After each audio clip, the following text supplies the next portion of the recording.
오늘은 미국의 영재 교육에 관해서 얘기해 볼까 하는데요. 영재라거나 천재, 영웅, 히어로 이런 것에 관해서는 사람들이 환상이 있는 것 같아요. 그래서 우리나라에도 영재 관련된 TV 프로그램들이 있고 자기 아이가 영재이거나 뭔가 특별하기를 바라는 마음이 있는 것 같아요. 그런 마음 때문인지 애들을 영재원으로 보내려는 어머님들도 제법 많이 계시죠. 인터넷 사이트나 카페 이런 데서 영재원에 가려면 어떻게 해야 되는지, 어느 영재원에 가야 하는지 이런 것에 대한 논의들이 굉장히 활발하더라고요. 사립 영재원부터 국립 영재원까지 너무 그 영재원들도 다양하고,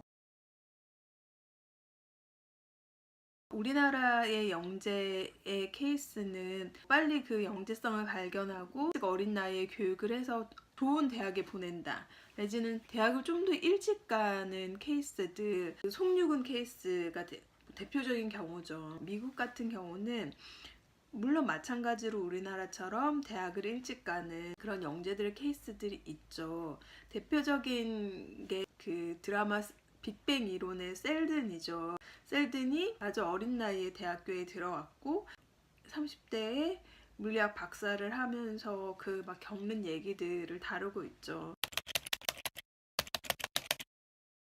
그런데 최근에 미국의 영재 교육은 분위기가 많이 달라요. 최근에 미국의 영재 교육은 그 메시지가 정확한데 40대에 자기가 하는 일에 행복을 느끼면서 그 일에 몰입할 수 있는 그것을 목표로 설정해 두고 아이들 교육을 하고 있어요. 그렇게 바뀐 계기들이 있었는데 일찍 대학을 들어온 아이들이 성과가 별로 좋진 않았다고 하더라고요. 걔네들이 엄청난 연구 성과를 한다던가 큰 통찰력을 보이지는 못했다고 해요.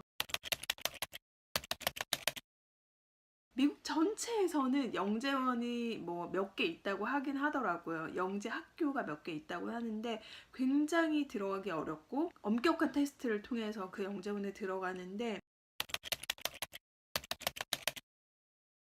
그 외에는 그냥 각 학교마다 탤런트 앤 기프트 클래스라고 해서 보통의 아이들보다는 조금 더 능력이 있는 아이들을 선발하는 클래스에 들어가려고 노력을 한다거나 이러지는 않는다고 하더라고요.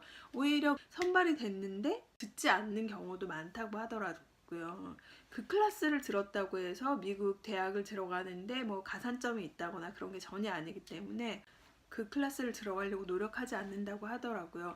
근데 다만 그 클래스가 있는 이유는 뭐냐면 아이들마다 재능을 발휘하는 나이가 다르기 때문에 그 재능을 발견할 수 있도록 조금 더 신경 쓸 수 있는 어떤 시스템을 마련한 거죠. 미국 영재교육이 이렇게 40대에 행복하게 하는 것에 목표를 두고 하게 되는 데는 그 근거를 노벨상 수상자에서 찾을 수 있는데요. 최근 10년간 노벨상 수상자의 평균 나이가 몇 살일까요? 평균 연령이 67세예요. 67세까지 연구할 수 있는 어떤 내력이 있어야지 노벨상을 받을 수 있는 거예요. 상을 받기까지는 한 30년 가량의 연구를 통해서 노벨상을 받게 되는 거예요. 물론 천부적인 재능도 중요하겠지만 30년 동안 꾸준히 연구에 매진할 수 있는 어떤 구력도 굉장히 중요한 거죠. 그래서 미국에서는 40세까지 연구를 계속할 수 있는 그런 능력, 그런 것들을 보기 시작한 거죠. 실제로도 어떤 사람이 그 재능을 발휘하려면 시간이 필요해요. 요즘에 교육 관련된 학자들은 대부분 이 비슷한 말을 하는데요. 1만 시간의 법칙 이런 얘기도 많이 있지만 한 가지 분야에 10년 이상 매진했을 때 성과를 얻을 수 있는 거거든요. 그래서 아이들에게 빨리 성과를 내고 영재가 되기를 바라는 것보다는 꾸준히 한 가지 일에 전념할 수 있는 시간을 견디는 힘을 키워주는 게 저는 더 중요하다고 생각해요.